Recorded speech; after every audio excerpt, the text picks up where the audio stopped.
Do what thou wilt shall be the whole of the law. This is David Shoemaker, and I'd like to welcome you to Living Thelema. This month we're going to be talking about integrating magical practices into daily life. The idea for this segment came to me when a listener wrote via livingthelema.com and suggested I do a piece about the Eucharist and its uses. And this got me thinking that I could do a segment such as this where I talk about other subtle ritual techniques, magical techniques that go beyond the normal basic regimen, but include ways of staying mindful of your will, staying mindful of your magical path, integrating smaller sort of mini ritual into your everyday experience so that no matter where you are, no matter what you're doing, there are opportunities to bring your magical techniques into the picture. So we're going to cover a number of different categories of those kinds of things, including mindfulness techniques, including using Eucharistic principles, including some breath awareness, Pranayama techniques, a couple tips on sexual techniques, and just kind of a grab bag of other things you can do and keep in your sort of magical toolbox every day as you go through life. So let's get started. The first thing I'm going to talk about is the concept of the Eucharist, and then we'll go into its potential uses in your daily life. And I can hardly do better than Crowley's description from chapter 20 of Magic in Theory and Practice. So I'm going to read some relevant passages from that to get you started. Of the Eucharist and of the art of alchemy. One of the simplest and most complete of magic ceremonies is the Eucharist. It consists in taking common things, transmuting them into things divine, and consuming them. So far, it is a type of every magic ceremony, for the reabsorption of the force is a kind of consumption, but it has a more restricted application as follows. Take a substance, symbolic of the whole course of nature, make it God, and consume it. There are many ways of doing this, but they may easily be classified according to the number of the elements of which the sacrament is composed. The highest form of the Eucharist is that in which the element consecrated is one. It is one substance, and not two, not living and not dead, neither liquid nor solid, neither hot nor cold, neither male nor female. This sacrament is secret in every respect.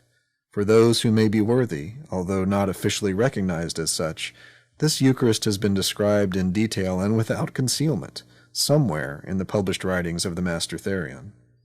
But he has told no one where. It is reserved for the highest initiates and is synonymous with the accomplished work on the material plane. It is the medicine of metals, the stone of the wise, the potable gold, the elixir of life that is consumed therein. The altar is the bosom of Isis, the eternal mother.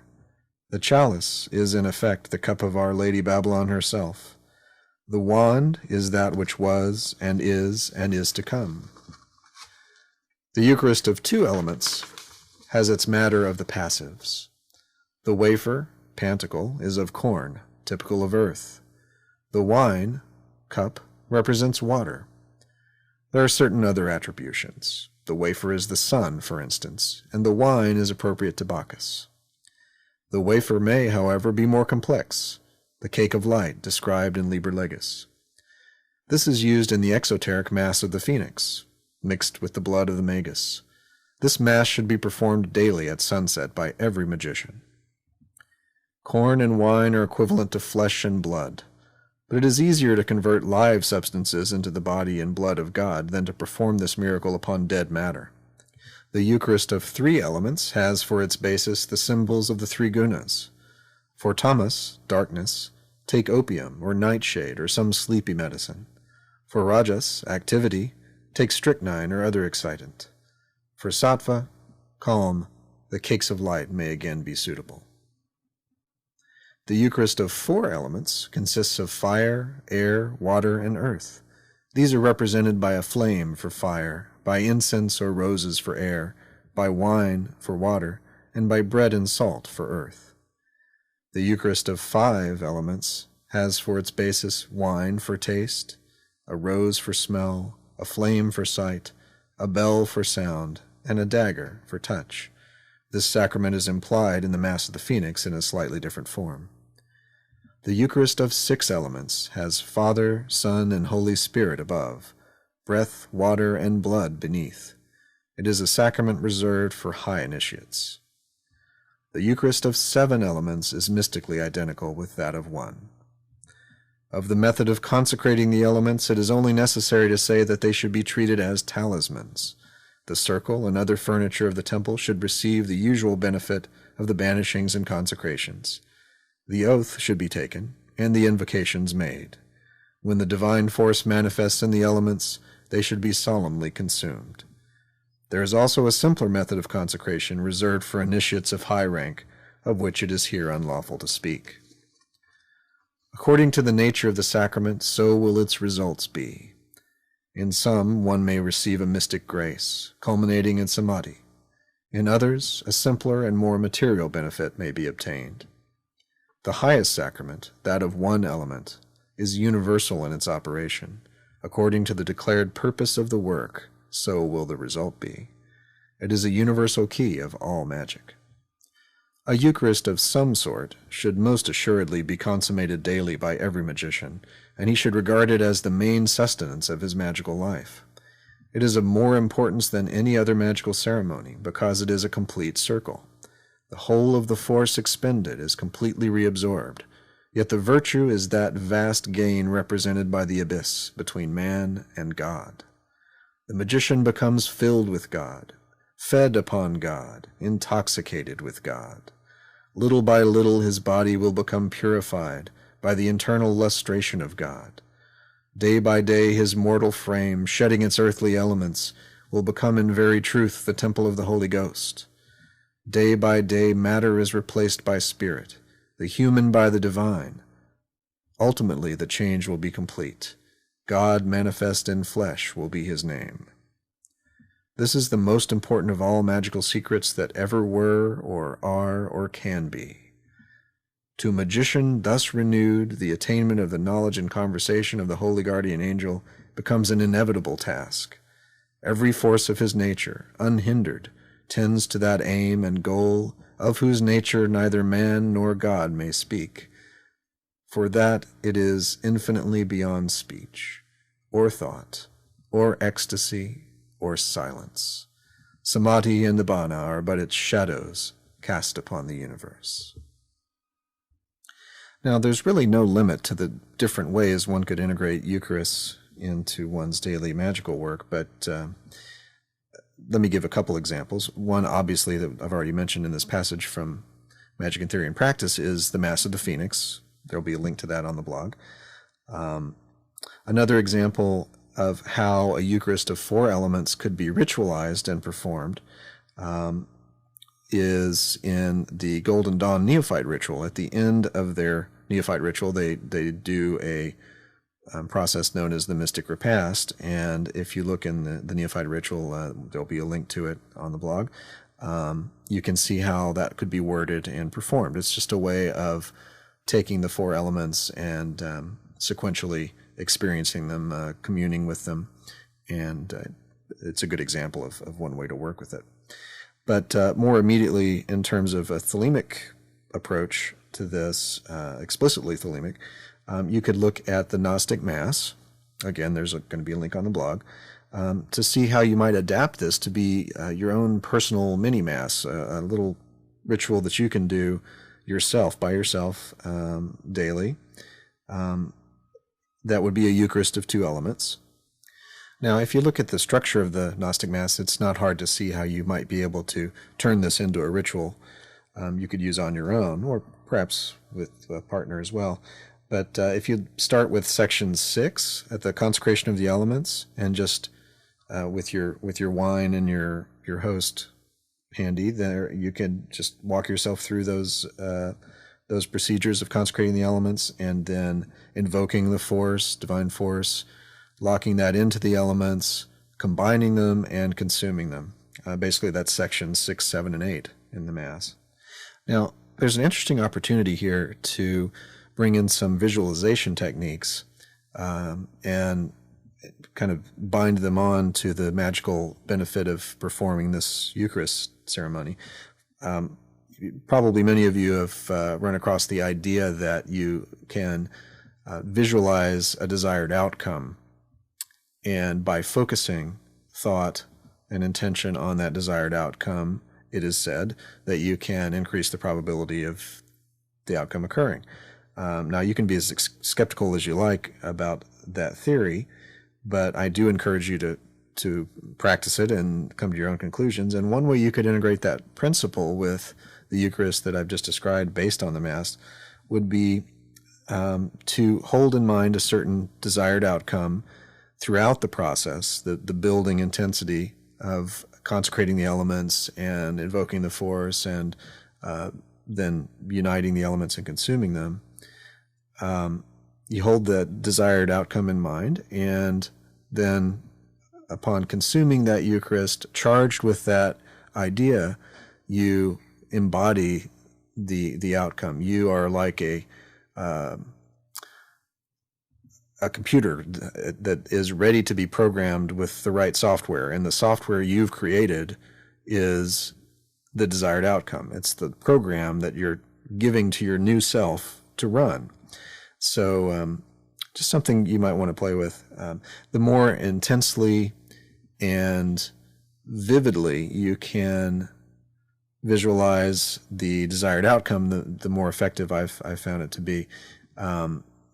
Make it as vivid as possible in terms of the emotions involved, the way you will feel when you have that outcome attained, the way that you will think about yourself and your life when you have that outcome attained, the way your life itself will take shape when the outcome is there. So the more vivid it is, the more of your neurons you sort of program to be oriented toward making it actually manifest. So that's enough about the Eucharist and related ceremonies for now. Let's talk about mindfulness practices. Now, some of these are core curriculum in AA, such as Liber Resh, 4 adorations of the sun during the day that include, as one of their most important benefits, I think, the reminding of oneself of the magical aim, the devotional aspect of adoring the solar principle, whether that's conceived of as an inner or outer principle that you're adoring. The practice of will at meals is another mindfulness practice. You're bringing your attention to the fact that the consumption of food is for sustenance of your body, for the execution of your true will. Now, you can extend that concept to any task. Anything you're doing during the day can and should be recognized as a contribution to the execution of your true will. You know, it is your will to get in the car and drive to work so that you can earn money, so that you can have shelter and free time in order to pursue your magical work, so that you can further your education in order to expand your mind and increase your mental vehicle as a vessel of your true will.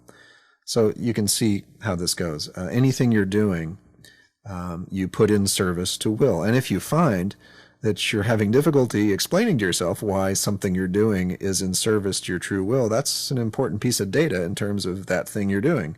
Maybe you need to rethink your priorities and your time management if you can't describe to yourself how anything at all that you're doing is in service to the will. Even if you don't know what your true will is explicitly, the theory behind this would say that everyone's true will at the beginning of the path is to move towards knowledge and conversation. So whatever you're doing should in some way or another be a tool, a step, a path towards that outcome.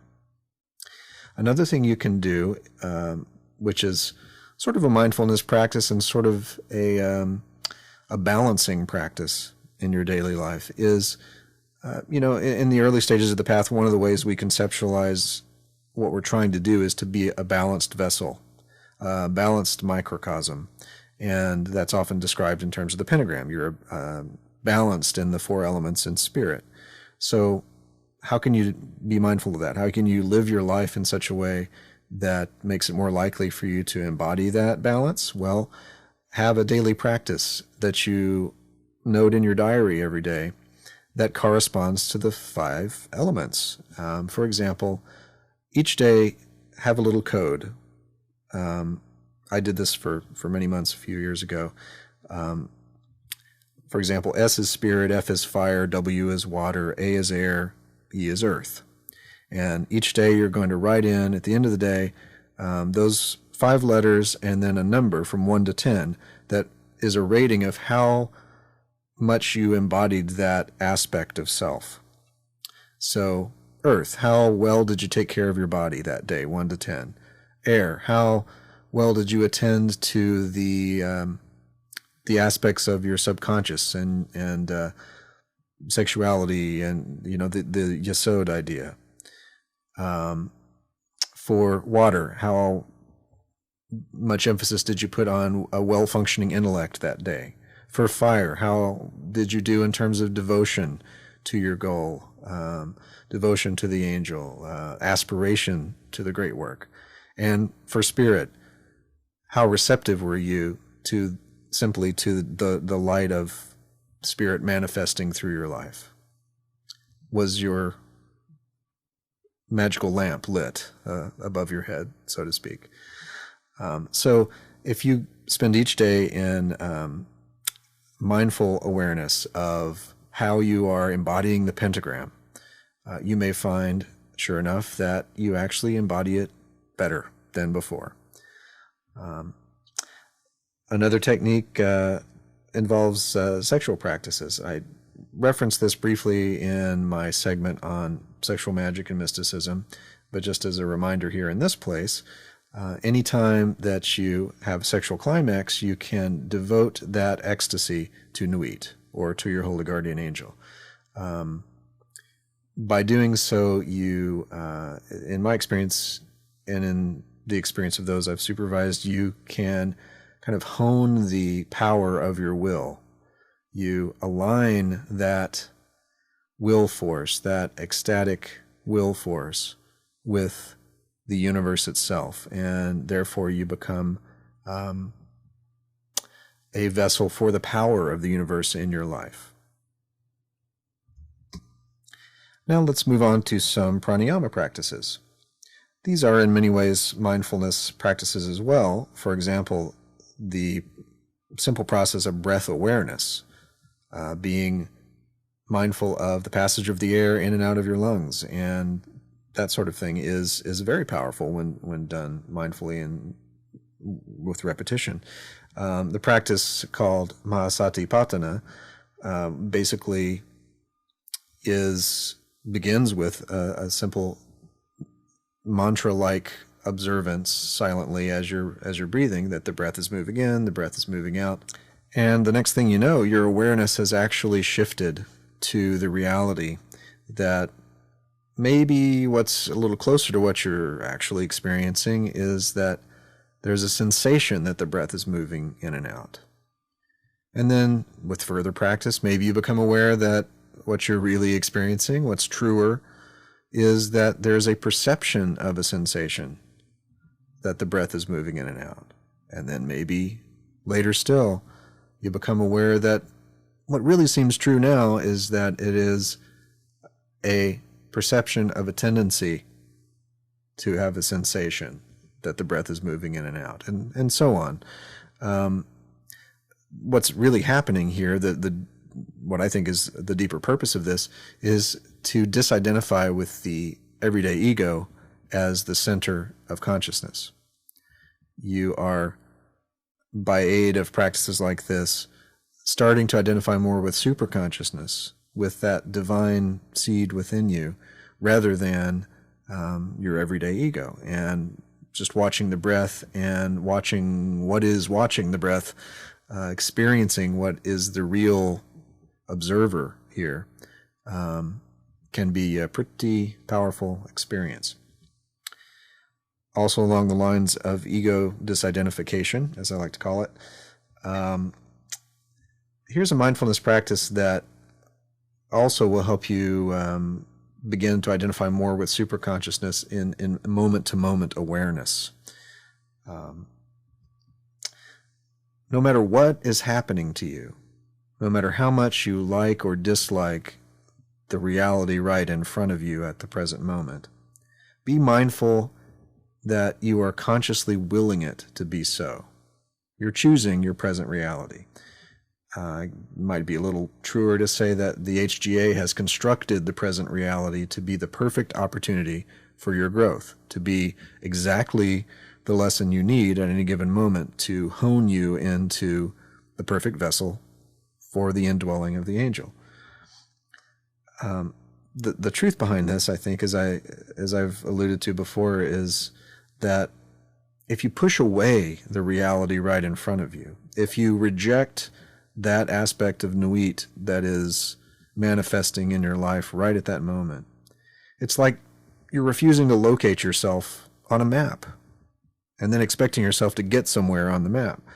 How can you proceed to enact your will, to follow your path forward to a goal, if you refuse to acknowledge where you are as a starting place? And that's what you're doing if you're not embracing the reality right in front of you, even if you dislike it from the ego standpoint. Embrace all the universe offers you in your daily life, whether your ego likes it or not, and you maximize your ability to move forward in accordance with your true will. Now that covers the basic content I wanted to talk about today, and I hope that if you just take these very, simple suggestions and run with them and experiment with different ways of integrating them into your life, you'll find that what we're really talking about today in this segment is more than probably any other Living Thelema segment I've done. This is really about living Thelema every day, moment to moment, bringing the magic into your daily life. So I hope you found this useful. I look forward to receiving your comments and requests for future segments, as always. The podcast blog at speechinthesilence.com has resources, as well as I put those resources on livingthelema.com. Also, at livingthelema.com, you can find my bio, more about my work. We have a Facebook page for Living Thelema, and emailed suggestions to me should go to livingthelema@me.com. Thanks very much for listening. Love is the law, love under will.